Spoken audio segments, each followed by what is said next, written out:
सब चल करके बड़ा आनंद लेते हुए सभी जन 56 प्रकार के भोगों को लाद करके सीधे गोवर्धन की तलहटी में पहुंचे और पहुंच करके पूछा, क्यों भैया कनुआ, कहाँ है तेरा गोवर्धन? अच्छा, कान्हा से पूछा, क्यों भैया कनुआ, कहाँ है तेरा गोवर्धन? भगवान ने तो पहली बार गोवर्धन बताना था। भगवान बोले, ये देखो गोवर्धन सामने है। सबने देखा, तेरे का ये गोवर्धन तो बहुत लंबा चौड़ा है। सबरे बोले, कनुआ ये तो बहुत बड़ा है। बोले, हाँ 21 किलोमीटर का है। अब बोले, भैया ये तो बताओ कि गोवर्धन आगे कहाँ है और पीछे कहाँ है, भोग कहाँ लगा है? भगवान बोले, चिंता मती करो, सबसे पहले गोवर्धन को क्या करवाओ? बोले, सबसे पहले गोवर्धन को बढ़िया सुंदर सुंदर स्नान करवाओ। सबरे विद्वासी बोले, दे तेरे का गोवर्धन का एक कलसिया में तो फर्क ही नहीं पड़ने 21 किलोमीटर की धरे में टैंकर बढ़ा जाने होते तो। सब बोले, भैया कैसे करें, ये तो बहुत बड़े हैं। भगवान बोले, जाओ। तो भगवान ने तत्काल वहीं गोवर्धन की तलहटी पर मानसी गंगा को प्रकट कर दिया। बोले, मानसी गंगा की जय। सबसे कह दिया, चकाचक स्नान करवाओ। गरिमाडम सिसोर्बूडम नासे हे गिरकूटवत भूमो निधायतम गोपी विस्मिता भार पीड़ता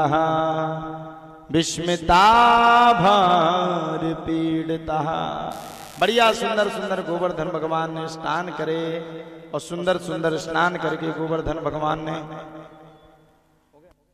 बोलो सच्चिदानंद भगवान की जय।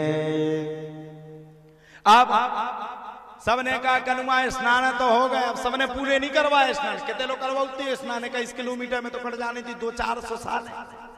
सबने बोले, भैया स्नान तो हो गए, अब तेरे गोवर्धन कहाँ? भगवान बोले, चिंता मती करो, सब लोग अपने अपने नेत्रों को बंद करो, अब गोवर्धन के दर्शन हो जाएंगे। और भगवान ने जैसे ही नेत्रों को सबने बंद किया, भगवान ने दूसरा स्वरूप रख लिया और गोवर्धन के रूप में भगवान प्रकट हो गए। बोलो गोवर्धन भगवान की जय। गोवर्धन के रूप में भगवान प्रकट हो गए। जय हो। जैसे भगवान गोवर्धन के रूप में प्रकट हुए तो सब ब्रजवासियों ने देखा, ये गोवर्धन तो बिल्कुल कान्हा की तरह लगता है। सबने पूछा, भैया तेरे गोवर्धन का तो कोई ठिकाना ही ना है, हमें तो सबरी गड़बड़ी लगती है। ऐसे लगता है कनुआ जैसे तू ही दूसरा स्वरूप लेकर के बैठ गया हो और तू खाने में है नंबर 1। ऐसे तो तुझे चोरी करके कुछ मिल नहीं रहा, तो मौका देख करके ऐसा तो नहीं गोवर्धन की पूजा की जगह खुद ही पूरा चटपट उड़ा करके सरक ले। भगवान बोले, दे तेरे का ब्रजवासियों, तुम्हें तो हमेशा मुझ पे शक ही रहता है। शक के अलावा तुम्हें कोई दूसरा काम ही नहीं है। इतना कहने के बाद भगवान ने जैसे इतना कहा, वैसे ही भगवान ने कहा, सुनो ब्रजवासियों, ये जो दूसरा गोवर्धन है मक्खन खाता है, इसलिए कान्हा की तरह दिखता है। अच्छा, गोवर्धन बड़े विशाल भगवान ही थे। भगवान ने कहा, बड़े दिनों में दे रहे हो खाने के लिए, चिंता मत करो। भगवान ने लगाई ताकत और ताकत लगा करके भगवान तदंतर कालीन निरंतर कालीन तैयार हो गए। और तैयार होकर के बड़े प्रेम के साथ भगवान श्री हरि कृष्ण ने जितना भी 56 प्रकार के भोग जितने भी ब्रजवासी लेकर के आए थे, सबरा चटपट करके फ्री कर दिया। सबरे बोले, धन्य है रे भैया तेरे गोवर्धन को। राजा इंद्र ने इतना तो नहीं खाया कभी, जो तो पूरी बैलई गाड़ी खत्म कर दिया, फ्री हो गया। ऐसा कैसा गोवर्धन तेरा, जो तो सब खा के फ्री हो गया, कछु बचा ही नहीं, जूठा ही मिल जाता खाने के लिए। भगवान बोले, अब चिंता मती करो, तुम सबके लिए अच्छा सा अच्छा इंतजाम करते हैं, तुम सबके लिए अच्छे से अच्छा इंतजाम करते हैं। हाँ, हम सबके बीच में हमारे बुखारा निवास प्रधान जी का आगमन हुआ। बड़े सुंदर हमारे शिष्य हैं और बड़ा मानते हैं, इनके लिए एक बार जोरदार ताली हो। कभी आज तक ये हमसे मोह लग करके तो बोले ही नहीं, वह हम जो कहते हैं जी गुरु जी। तो